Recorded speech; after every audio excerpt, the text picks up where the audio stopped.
I want to introduce you to a video clip. This is a video clip that was taken at IFSEC this year, IFSEC being the major security industry conference and exhibition, and it focuses on Joe Foster, Managing Director of Safety Awareness.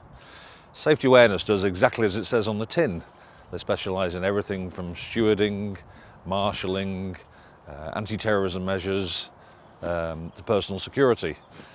Now, the reason I want to focus in on this is that somewhat Joe has become a guru in terms of the sports industry. He's held positions recently with the Rugby World Cup. He's held positions with the likes of the London 2012 Olympics and the Commonwealth Games over in Glasgow. And he's certainly getting a name for himself as somebody who's an experienced practitioner in this sector. Not only does he work in sport, he works across a whole range of other organisations. He was ex-Greater Manchester Police in respect of their firearms unit, but also the tactical aid unit. He's worked with the likes of NATO. He's worked with owners of professional football clubs, some of the owners from overseas in terms of personal safety, personal security, bodyguarding. And I just think that safety awareness as an organisation is one that it's worth paying that little bit more attention to. Regional Security Manager for England 2015 and the Rugby World Cup. My colleague Russ Robson was supposed to join us today, but he's poorly, so he's left it with me. So what I'm going to do is I'm just going to show you my experience of the Rugby World Cup.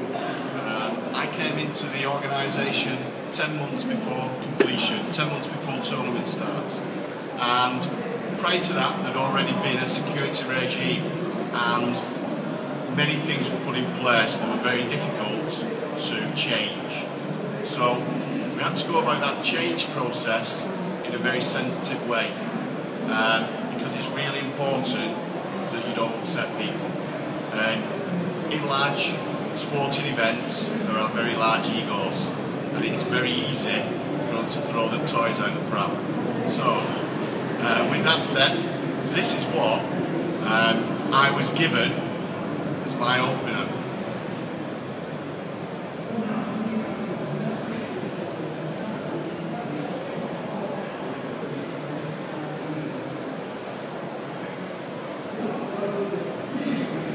Faces showing every sort of emotion, because I'm looking at a team, not just any team. I'm looking at the team. There will be pain, and there will be blood. But as we turn to one another, we know that each and every one of us will deliver. Because we're a team that knows it doesn't get any bigger than this. We're a team that knows that this is our chance to leave a record in the history books. You worked all your lives for this moment, trained for it, grafted for it, sweated for it. People from Newcastle, you ready to show the world what a real Geordie welcome is? Leeds, Manchester, Brighton, you're the backbone of this land. Are you ready to stand proud? Exeter, Cardiff, Gloucester, Milton Keynes, you're our shoulders. Are you ready to carry the legion of fans who've travelled far and wide? Yes, of course you are. And how loudly are we going to cheer at every tackle and every point scored? We're going to raise the roof on every stadium from the northeast to the southwest. So let's dare to dream. Let's dig deep. Let's make sure the hot dog is cooked on both sides. Now's the time to look into the face of every man, woman, boy, girl, person in a lycra onesie and say, I'm not going to let this moment pass. I'm not going to stand in front of a mirror years from now and say I didn't turn up. We're going to grasp this moment with both hands. Stand tall, stand proud, stand together, and this will be the biggest and the finest and the most glorious Rugby World Cup ever.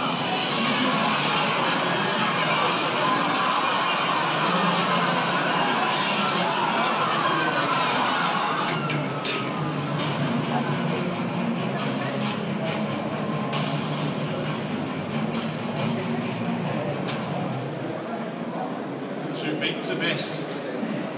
No pressure there then, eh? So let me just go through. Rugby World Cup 2015, 18th of September to the 21st of October, 6 weeks in total. The third biggest global sporting event in going. 20 international rugby teams, 13 stadiums, 54 team bases, 55 team hotels, 20 welcome ceremonies, the Webb Ellis Trophy Tour, 48 matches including opening and closing ceremonies, bronze final and final, attended by 2.47 million spectators, global audience of hundreds of millions. In fact, the final was seen by 120 million. Security management team, 6. How does that work?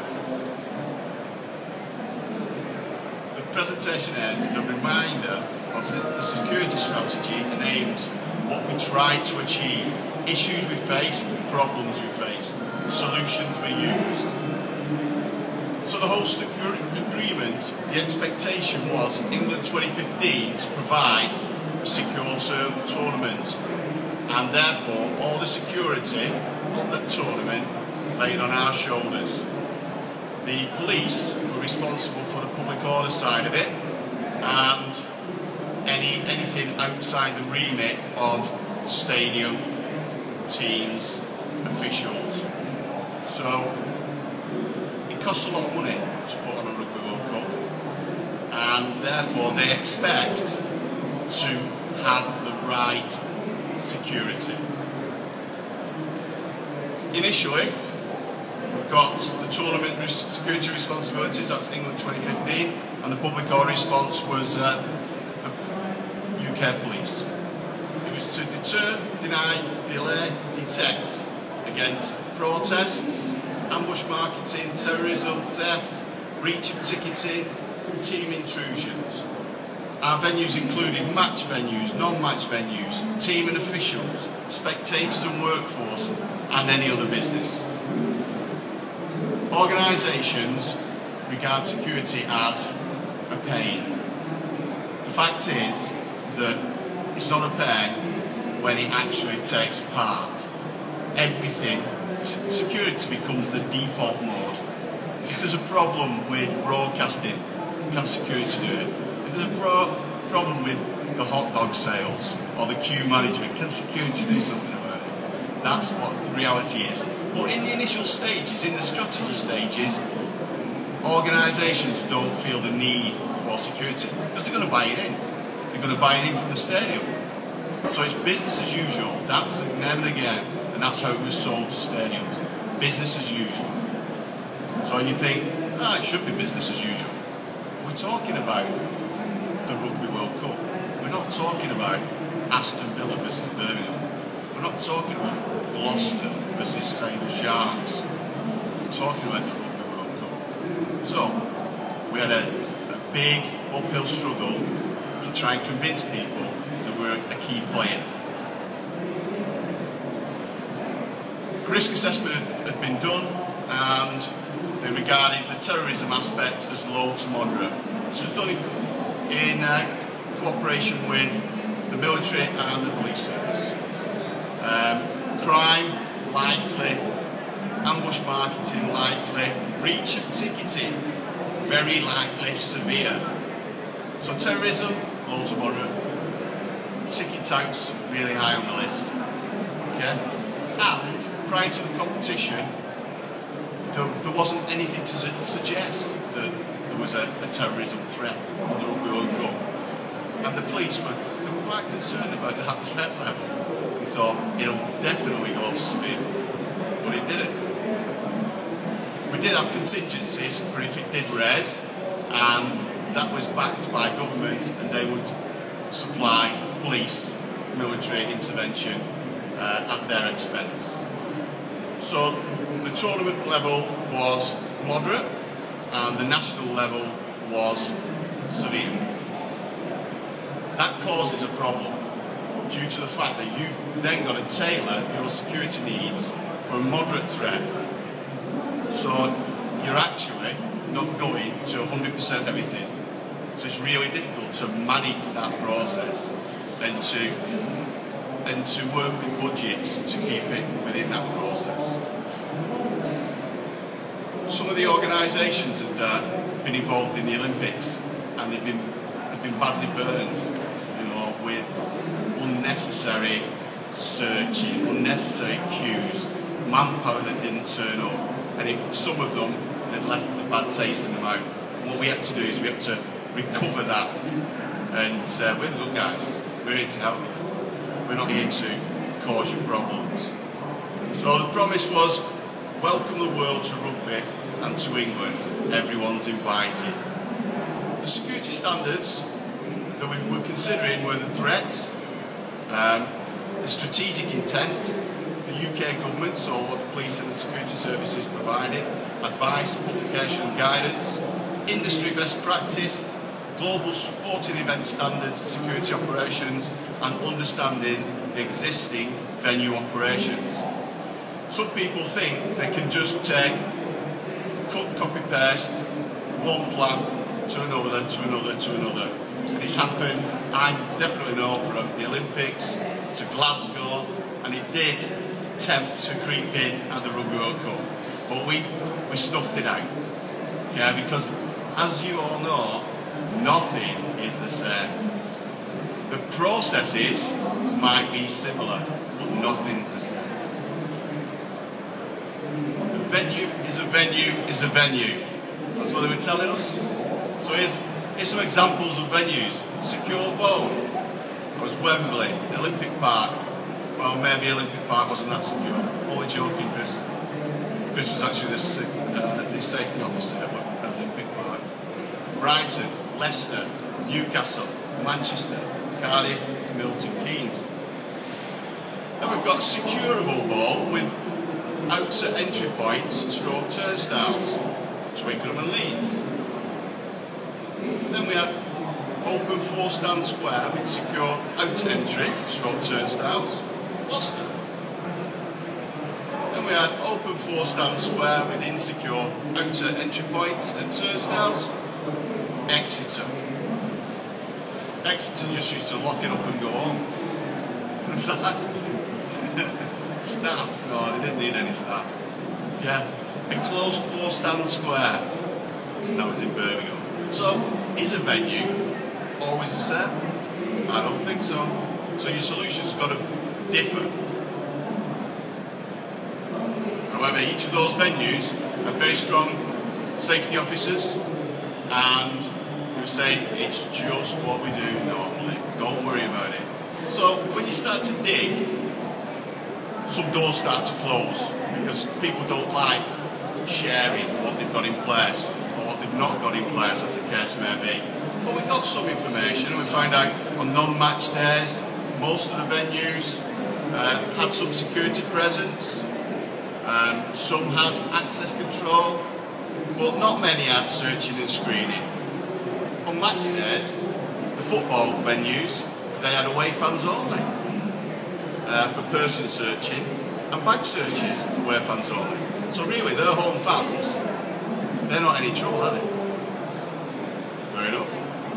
But in the Rugby World Cup, there's no segregation. There's no home team, no away team. So we had to employ a system which was transparent.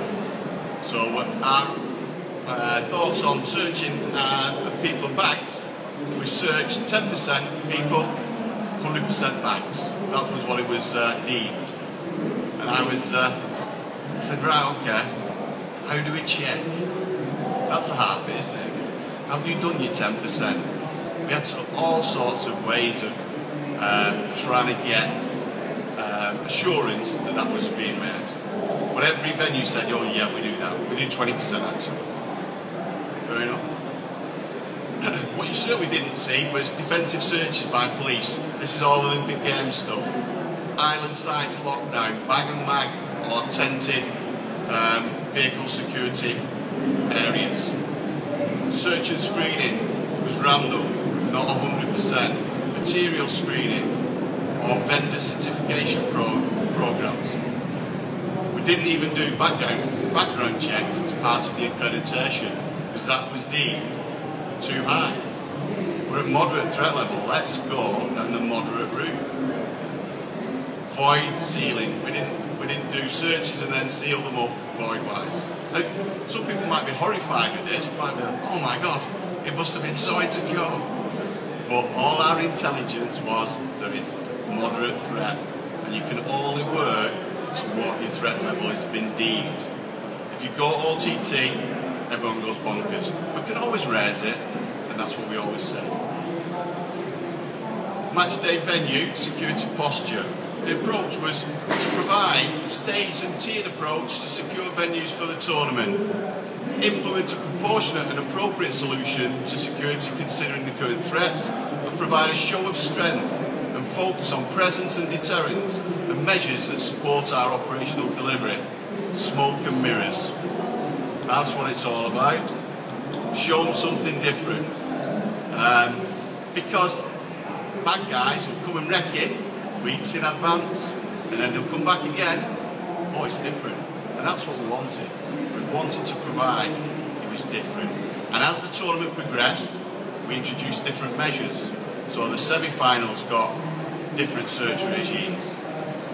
The quarters, the finals, the bronze, and we introduced dogs. So it was tiered without each other. We increased manpower as we went through. So for those that don't know anything about a rugby tournament, in order to provide a game, we need pre-exclusive use, or rather exclusive use period of the venue. So pre-exclusive use, that's before we get it. Then we go into exclusive use period, we call it bumping. Then captain's run -1, we up the security a little bit. Captain's run, up it again. Match day, up it again. Down days, down it goes. Captain's run -1, down again. Captain's run, up it comes. Match day, up it comes. And bump out, down it goes. So that's basically a little roller coaster ride on our provisions. So pre-exclusive use, no security presence from England 2015. It's not our venue. Risk mitigation, housekeeping measures taken to secure England 2015 pre-installed assets. So that prior to exclusive use period, some of the FAs, the functional areas, were putting kit in. We said, do it. We just don't, we're not responsible for it. Your kit, you're responsible for it. But what we can do is facilitate the venue to help you out. And that's what we did. So we placed the emphasis on people to look after their own stuff. Because if they say, oh, security's looking after it, forget all about it, leave doors open. But when you say it's your kit, it's coming out of your budget, the manager starts to jump a little bit. Well, not in a bad way. You know, we're not nasty at all. We were the oldest team in an office full of supermodels. So we were just like granddad and dad. They used to come to our desks. But we always helped them out. Match day venue security posture. Day 1 of exclusive use period. This is now ours, apparently. So we're going to go for presence, we're going to go for deterrent, so we introduced man guarding. We introduced access control. We introduced accreditation or incumbent passes. There was no search and security at this stage. Vehicles were checked to make sure they were supposed to be there. Delivery vehicles were registered on the venue delivery schedule. And we put Harris fencing or barriers or man guards at identified vulnerable points.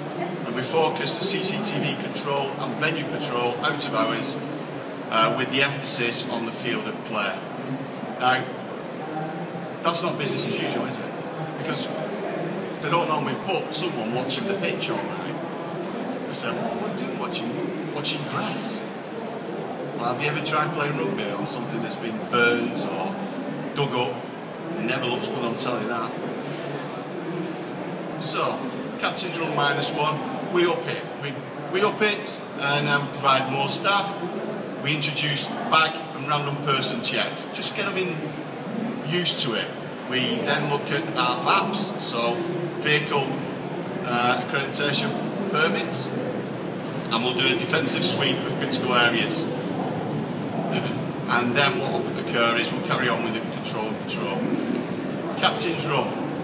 Captain's run is when the captain of the team decides what the team's going to do that day. They're going to visit the venue, they might visit it, they might not.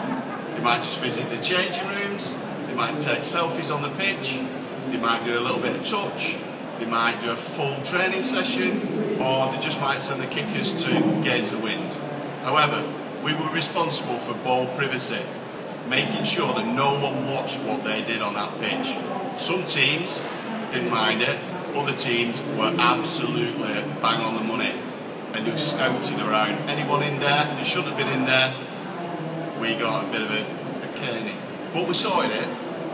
100% bag, 10% person, media entrance was guarded, and accreditation zones, field, tunnel and changing rooms were in place. The press have got 10 minutes to take the photographs and to interview the teams. That is dealt with by the press section, and start, finish, 10 minutes, see you later, get out. Off you go. But some of them tried on, try and sneak around and take some photographs when they shouldn't be.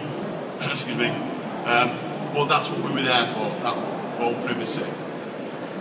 Match day, we're into full business. So a defensive re-sweep of critical areas, 10% searches and screening of spectators. Also hospitality guests, with the exception of tournament guests. Those VIP, there were 2 VIP to get searched. Okay? But we understand that. There had to be a covered area for hospitality guests, so we had tents. 100% bag tier, 10% person, accreditation zoning, and what we did was we locked down zones 1 and 2 90 minutes before kick-off. We actually changed that to 100 minutes to give us a 10-minute sweep due to the fact that the teams were supposed to arrive at 90 minutes. So that 10 minutes extra, sweep around, then we don't have the teams coming into an area that's dirty. And that stayed in place until 60 minutes after the game or until the teams had left. Down days, that's when nothing's going on, but we still have to maintain the integrity of the venues. So we've reverted back to man guarding, checked authorisation, no searching and screening, vehicles to be checked in and out, deliveries, and we carried on with our CCTV control and patrol. Bump out, limited control and patrol. We really did cut down on our asset protection. However, it was down to the FAs to look after the kit again, but we did retain the right to search and undertake random screening, because we know right at the end of the tournament everyone wants to nick everything. And there was 5 match balls went missing at Newcastle, but when we searched for them, we found them. They were hidden away. No one confessed. Alright? So we know stuff like that does occur. Everyone wants a memento. They want to nick it all. Okay. So what we needed to do is we needed to introduce different methods for them. And these were our challenges. Space and search and screening at Newcastle Millennium, very tight. In fact, it caused problems if you started queuing people, it would create bottlenecks, and the safety officer was very keen on that not to occur. So we came up with solutions. Exclusive use period. Some venues didn't give us any. Milton Keynes had a fully operational Hilton Hotel running at the same time as the Rugby World Cup. In fact, on one of the test events, the Princess Royal arrived and people were checking in at the check-in desk while she's being escorted through. But they did have a coach in the middle to separate, this side for Hilton, this side for Royal. That was a test event. That gave us a lot of ammunition to go back to these venues and say, we can help you. Oh, didn't expect that. Oh, didn't expect this. Oh, no, don't worry about it. We can get it right. Key venues that were under construction, and they didn't even have any business as usual procedures. It was making up as you went along. Olympic Park, prime example. But if you've got a great safety officer to help you through that process, then we get there in the end. But if we've got anyone else, I would have thrown my hands in. Okay. Ability for incumbent security providers to provide necessary staff. Everyone says they can do it. Oh, we'll get the numbers. Don't worry about that. Oh, leave it with us. How can you show us? How can you prove it? Oh, we will. It'll happen. So we challenged it and challenged it and challenged it. We made some people feel very uncomfortable because they had to give us numbers on how many staff they were going to provide. Because originally they signed a contract to say that they were going to provide a sufficient staff for an elite international football or rugby event. Gloucester? Have they ever had one? I don't think so. Most of them haven't. The only ones that have are the Olympics Park and Wembley and Twickenham. So that was interesting. Training, we had our own training needs, and that was quite difficult to get across to venues. Who's paying for it? We'll pay for it. You get your staff in, we'll pay for it. Oh, alright then. So we had a training implication. Venue hire agreement, staffing levels provision. Like I said, they didn't give us any numbers. However, we pushed and pushed and pushed. We got our numbers in the end. But it was very difficult. Commitment and liability concerns amongst venues. Some venues we said, we'll give you more staff. They said, they're not our staff, they're your staff. No, they're your staff. We just want you to manage them and we'll provide them. We'll give them you. No. We don't want that responsibility. We know what we do with our staff. So that was a difficult challenge. We got over it. How do we encourage buy-in? Best thing to do, test the event. You've never had a rugby match here? Let's try it. Brighton, the Amex Stadium. Have you ever seen that place with rugby posts? That's awesome. Awesome. Different dimension though. The stewards are trained that people don't drink in the bowl. With rugby, everyone drinks in the bowl. So they were a bit freaked out by that. We calmed them down, said it's normal, don't worry about it. I think they ran out of beer after about half an hour. That was a big shock to them. They didn't think rugby people drank so much. Oh well, they do now. So, good learning exercises. And what we did was readiness exercises. So we got the cops together, emergency services, did a tabletop, did a readiness exercise. People saying, oh yeah, we do this. Some people say, you can't do that because we do this. And so it's that joined up thinking. And lots of people took lots of stuff away. We're really winning. He wants to join in.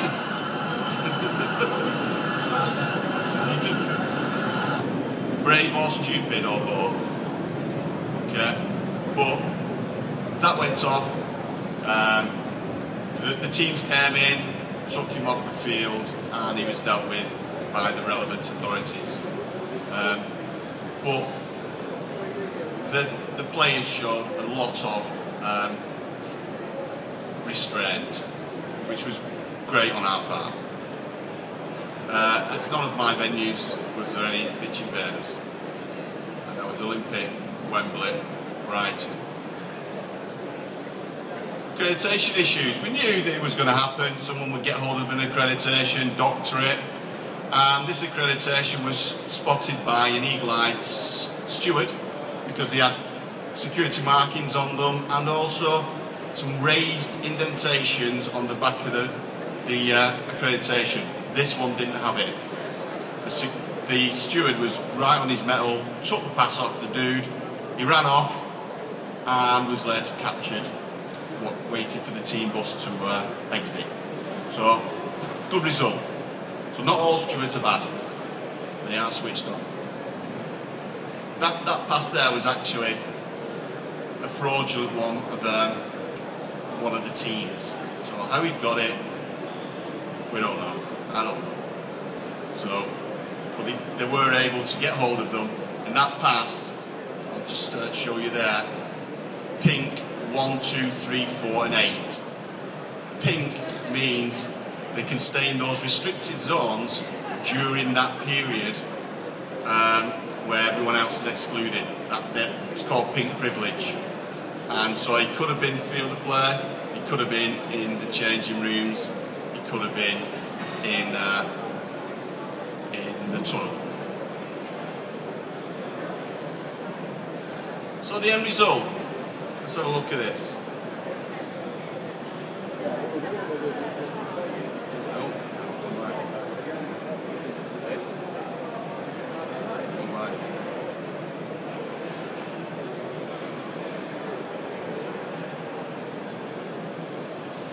Thank you for that.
Too big to miss.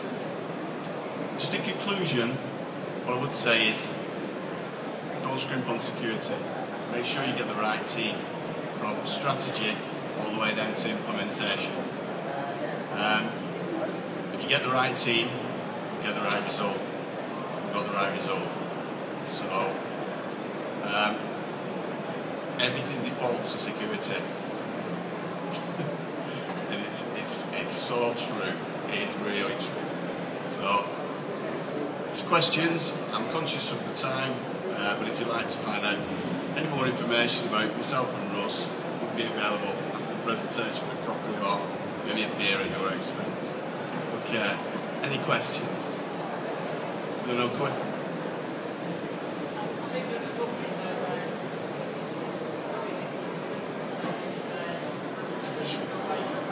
One second.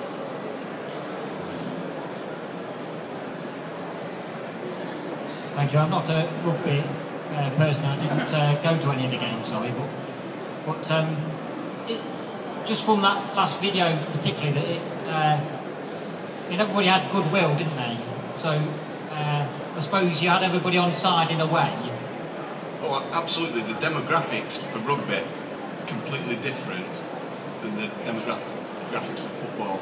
And as we can see, during the Euros at the moment, they've got far more incidents of fan intervention than we ever did. But in the rugby, they do drink a lot, they do get drunk, and they are very big. But they used to listen. Most of them are very disciplined, and when you say, "Excuse me, can you do this?" they usually conform. You're quite right. That side of it wasn't particularly difficult.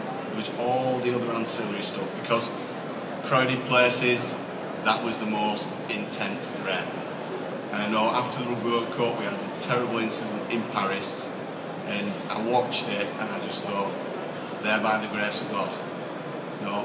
We did do some good planning, we did put lots of good stuff in place, but to stop something like that, I don't know. Thank you.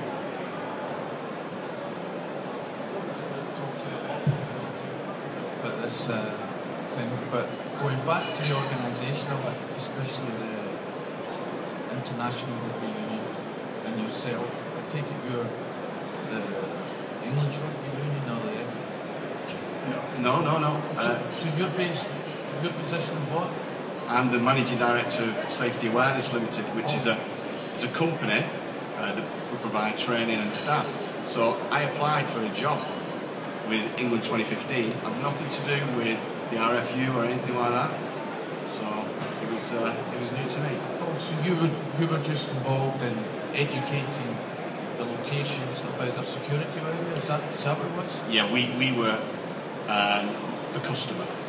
They were the providers, we were the customer, and what we needed to do is get them to provide us with what we wanted that fitted in with England 2015 Rugby World Cup's vision. The reason I was interested is apart from the rugby connection is my company do chauffeur drive, but it's the top end chauffeur drive looking after the executives, the people you're talking about who are VIPs and think they're up there. And I just wanted to see what went on in the background and everything else. So yeah, I found it very interesting. Yeah, the VVIPs, well, royalty, it was different. The VVIPs, they were dropped off in a specific designated area, and on some occasions, certainly at Twickenham, we detailed staff to walk them in. In fact, I detailed myself to walk in Diego Maradona, because I didn't want him getting on that Argentinian bus, because he's bonkers. But he was really well mannered, and the chauffeur guys who brought him in, they were professionals to work with, so I don't have any criticism of that. And you look like you played rugby yourself, did you? Not very well. That's why I look like this. Probably like myself. Okay, thanks. Thank you very much. Thank you for listening, and safe journey home.